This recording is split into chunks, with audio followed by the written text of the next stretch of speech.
بسم الله الرحمن الرحيم.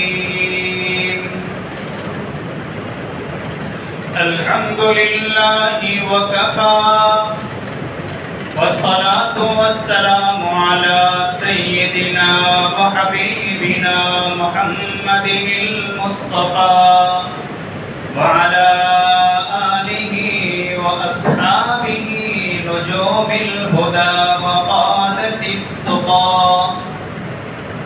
أما بعد، عن ابن عمر رضي الله تعالى عنه أنه قال: قال رسول الله صلى الله عليه وسلم: إن هذه القلوب تستو كما يستو الحديد إذا أصابه الماء. قيل: يا رسول الله وما جلاؤها؟ قال: كثرة ذكر الموت وتلاوة القرآن. رواه البيهقي في شعب الإيمان. آمنت بالله صدق الله وصدق رسوله النبي الأمي الكريم. ایک مرتبہ محبت کے ساتھ، عظمت کے ساتھ، ادب کے ساتھ درود شریف پڑھ لیا جائے. اللهم صل على سيدنا محمد وعلى آل سيدنا محمد وبارك وسلم. معزز و مکرم علماء کرام، بزرگان محترم اور برادران عزیز، دین کی باتیں عظمت و احترام، توجہ، محبت اور دھیان سے سنیں، اور محفوظ کرنے کے لیے نہیں بلکہ معمول بنانے کے لیے سنیں، کہ جو سنیں گے یا سنائیں گے اس کو یاد بھی رکھیں گے اور اس پر عمل بھی کریں گے، اور عمل کے ساتھ ساتھ دوسروں تک پہنچائیں گے. قرآن کریم میں اللہ رب العزت نے عقل مندوں کی نشانی بیان فرمائی ہے کہ انٹیلیجنٹ پرسن، عقل مند انسان کون ہے. قرآن کریم میں اس کی نشانی بیان کی گئی: فبشر عباد الذین یستمعون القول فیتبعون احسنہ. جو بات کو بہت ہی دھیان سے سنتے ہیں اور پھر اس پر اچھی طرح عمل کرتے ہیں. اولئک الذین ھداھم اللہ واولئک ھم اولو الالباب. یہی وہ لوگ ہیں جن کو اللہ رب العزت نے ہدایت عطا فرمائی، اور یہی عقل مند ہیں. انٹیلیجنٹ پرسن کون ہے، اس کی نشانی قرآن کریم میں یہ بیان کی گئی کہ جو بات کو اپنے ارادے کے ساتھ بہت ہی توجہ اور دھیان سے، محبت سے سنتے ہیں اور اس پر اچھی طرح عمل کرتے ہیں. ارادہ کیجیے انشاءاللہ بہت ہی عظمت کے ساتھ، احترام، محبت، توجہ اور دھیان کے ساتھ سنیں گے، عمل کریں گے اور دوسروں تک پہنچائیں گے انشاءاللہ. محبوب صلی اللہ علیہ وسلم کے مبارک فرمان کی تلاوت کی گئی، جس کے راوی ہیں حضرت عبداللہ ابن عمر رضی اللہ تعالیٰ عنہ. فرماتے ہیں کہ رسول اکرم صلی اللہ علیہ وسلم نے ارشاد فرمایا: یہ دل ہے جو زنگ آلود ہو جاتا ہے، اس کو ہم کہتے تھے کاٹ لگ جانا، کاٹ، زنگ آلود ہو جاتا ہے.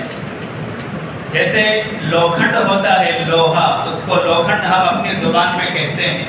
جب لوکھنڈ پر پانی گرتا رہے، مسلسل اس کو پانی پہنچتا رہے تو اس پر کیسے کاٹ جم جاتا ہے، اس پر زنگ لگ جاتا ہے. اسی طرح دلوں پر بھی زنگ لگ جاتا ہے.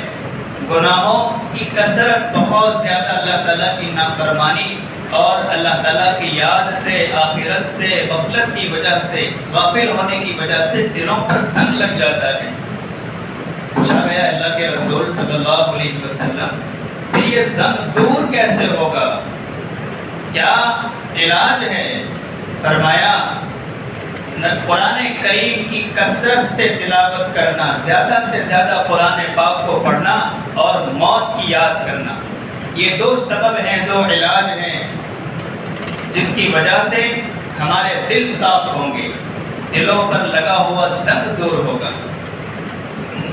ایک بات درمیان میں عرض کر دوں کہ لوکھنڈ یہ وزنی ہوتا ہے، بہت بھاری ہوتا ہے، اور پانی ہلکا ہوتا ہے، لیکن جب یہ لوکھنڈ، یہ لوہا پانی کی صحبت اختیار کرتا ہے، سنگت اختیار کرتا ہے، پانی اس کو پہنچتا رہتا ہے تو یہ لوکھنڈ کو خراب کر دیتا ہے۔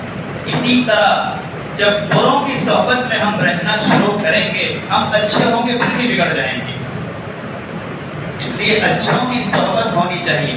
آج کل ہر شخص اچھوں کی تلاش میں ہے، کوئی ہمیں نیک انسان مل جائے لیکن خود اچھا اور نیک بننے کی کوشش ہی نہیں کرتا، فکر ہی نہیں ہے اپنے دل کی اصلاح کی، اپنی معاشرت کی اصلاح ہو، زندگی میری اللہ رب العزت کے لیے ہو، میرا ہر عمل میرے آقا صلی اللہ علیہ وسلم کی مبارک سنت کے مطابق ہو، اس کی ہمیں بالکل فکر نہیں ہے۔ دنیا کہاں سے اور کتنی ہو، کتنی زیادہ ہو، اس کی بہت فکر، مال کی کثرت ہونی چاہیے، مجھے عزت ملنی چاہیے، میری تھوڑی شہرت ہو جانی چاہیے، واہ واہ ہو جانی چاہیے، لیکن یاد رکھنا چاہیے کہ کفن میں جیب بھی نہیں ہوتے کہ تھوڑا مال و دولت ساتھ لے کر جائیں، کفن میں جیب نہیں ہوا کرتے کہ مال و دولت ساتھ لے کر جائیں، اور عزت شہرت سب یہیں پر رہ جائے گا۔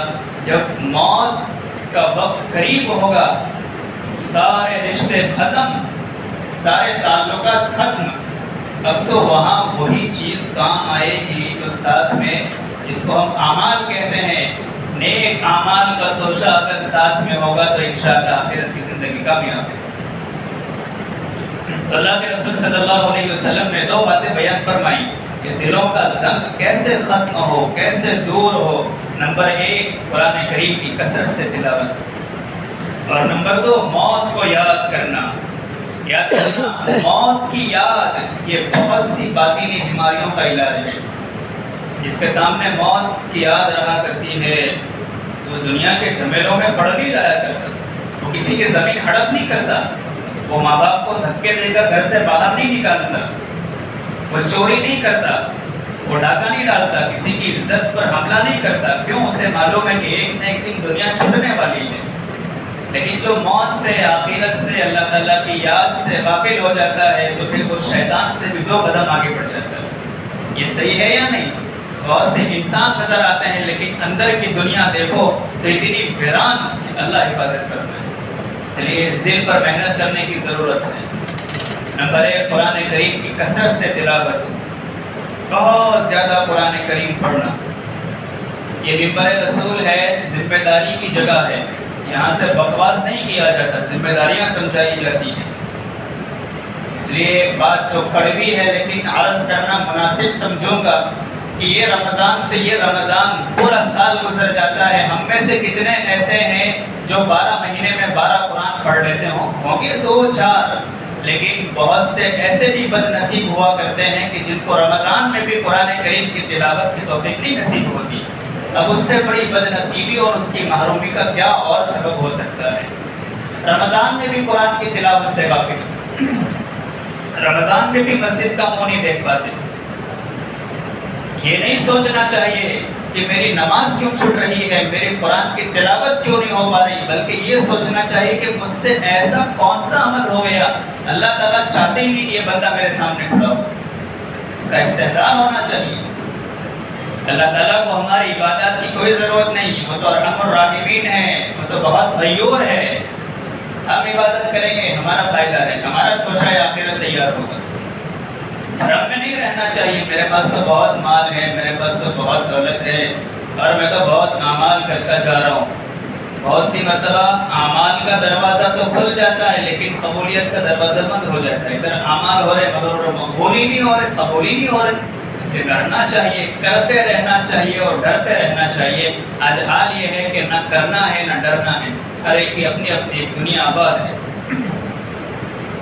ابن ادریس رحمہ اللہ بہت بڑے بزرگ گزرے ہیں، بہت اشارہ کرتے ہیں۔ ابن ادریس رحمہ اللہ بہت بڑے بزرگ گزرے ہیں، بہت عبادت گزار، قرآن کریم سے والہانہ عشق رکھنے والے۔ جب ان کے انتقال کا وقت قریب آیا ان کی بیٹی رونے لگی۔ ظاہر سی بات ہے، باپ رخصت ہوگا تو رونا تو آئے گا۔ انہوں نے کہا بیٹی مت رو۔ بیٹی کہنے لگی ابا جی آپ کا سایہ سر سے اٹھ رہا ہے، مجھے رونا نہ ہے۔ فرمایا بیٹا رونے کی ضرورت نہیں ہے، یہ وہ مکان ہے جہاں تیرے ابا نے 4000 مرتبہ اپنی زندگی میں قرآن کریم مکمل کیا ہے۔ کتنی مرتبہ؟ 4000 مرتبہ قرآن کریم تیرے باپ نے اسی گھر میں مکمل کیا ہے۔ توشہ آخرت ساتھ لیے جا رہا ہوں، ڈرنے کی ضرورت نہیں ہے۔ اس کو کہتے ہیں قرآن کریم سے والہانہ تعلق، عشق، محبت۔ محمد ابن سیرین فرماتے ہیں کہ حضرت عثمان غنی رضی اللہ تعالیٰ عنہ ایک رکعت میں پورا قرآن پڑھ لیتے تھے۔ میں آپ کو کتاب کھول کر یہ ساری باتیں بتا سکتا ہوں، یہ ذمہ داری کی جگہ ہے۔ بہت تیاری کر کے پھر یہاں بیٹھتے ہیں، یقین کر کے سنیں کہ جو کہا جا رہا ہے صحیح کہا جا رہا ہے۔ حضرت عثمان غنی رضی اللہ تعالیٰ عنہ ایک رکعت میں مکمل قرآن کریم ختم کر لیتے تھے۔ ایسا قرآن کریم سے عشق تھا۔ ایک بزرگ جنگل میں رہا کرتے تھے، اب جنگل ہے ویران، نہ کوئی انسان کی آبادی ہے، نہ کوئی مونس، نہ کوئی غمخوار۔